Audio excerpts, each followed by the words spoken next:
جاوید لطیف صاحب اس سے اوپر بتائیں گے کہ یہ کیا وجہ ہوئی کہ ایک کے اوپر ایک نیا آرڈیننس جاری کرنا پڑ گیا؟ پاس لطیف کھوسہ صاحب بیٹھے ہیں، یہ تو آئین کی روح کے خلاف ہے یہ آرڈیننس۔ آپ یہ دیکھیں کہ ایک انصاف فراہم کرنے والا جو شخص ہے اس کے سامنے ایک ملزم ہے، اور ملزم کی اتنی پاور ہے کہ وہ انصاف فراہم کرنے والے کو جی چاہے تو سیک کر دے اور جی چاہے تو اس کی ملازمت میں توسیع دے دے۔ آپ یہ دیکھیں کہ جو آپ نے 6 اکتوبر کی بات کی یا اس سے پہلے جو کچھ ہوتا رہا،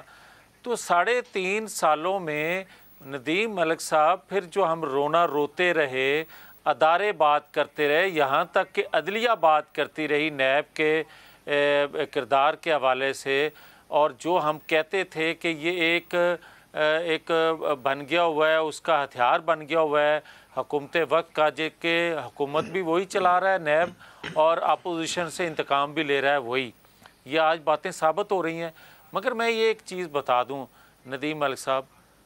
بات اب یہاں رہے گی نہیں، کام اگ گیا۔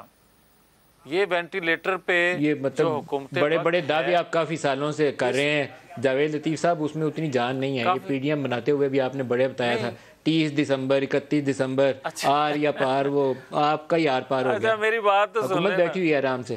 میری بات سن جی لیں، جی میری بات سن جی لیں۔ جی ہوتا ہے کہ طاقتور جو لوگ ہوتے ہیں ان کے اختیار میں زیادہ چیزیں ہوتی ہیں، ہم جو دیکھ رہے ہیں وہ بتا رہے ہیں آپ کو، ہم طاقتور لوگ نہیں ہیں۔ مگر میں یہ آپ کو ضرور کہوں گا کہ جو پچھلے 15-20 دن سے یا 2 ماہ سے ہم باتیں کر رہے ہیں،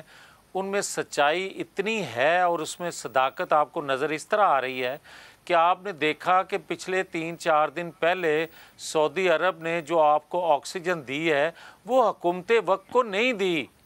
اس نے ریاست کو دی ہے۔ جو آپ کی معیشت ڈوب رہی تھی اس کو سہارا محض اس لیے دیا ہے کہ آنے والی جو حکومت ہے، آنے والے جو لوگ ہیں، کم از کم وہ اپنے پاؤں پہ اس معیشت کو کھڑا کر سکیں۔ انہوں نے ریاست کی خدمت کی ہے، ریاست میں کو آپ سپورٹ کی ایک کیا ہے۔ بات کی وضاحت جو کر کے کریڈٹ کھوسہ صاحب کی طرف آؤں گا، جو سعودی عرب سے، قطر سے اور یو اے ای سے $10 ارب کا پہلے امدادی پیکیج ملا تھا پی ٹی آئی کی حکومت میں، اس وقت بھی آپ جس طرف اشارہ کر رہے ہیں میں اس کو کھل کے بیان کر دیتا ہوں کہ اس وقت بھی حکومت کو براہ راست پہلے اسسٹنس نہیں تھی ملی، آرمی چیف کو پہلے وزٹ کرنے پڑے تھے، راہ ہموار کرنی پڑی تھی، ایگریمنٹ کے اوپر انڈرسٹینڈنگ ڈیولپ کی تھی، پھر پرائم منسٹر نے وزٹ کیا تھا، پھر سعودی، قطر، یو اے ای اور چائنیز اسسٹنس ہمیں ملی تھی۔ یہ ہسٹری موجود ہے ہمارے یہاں۔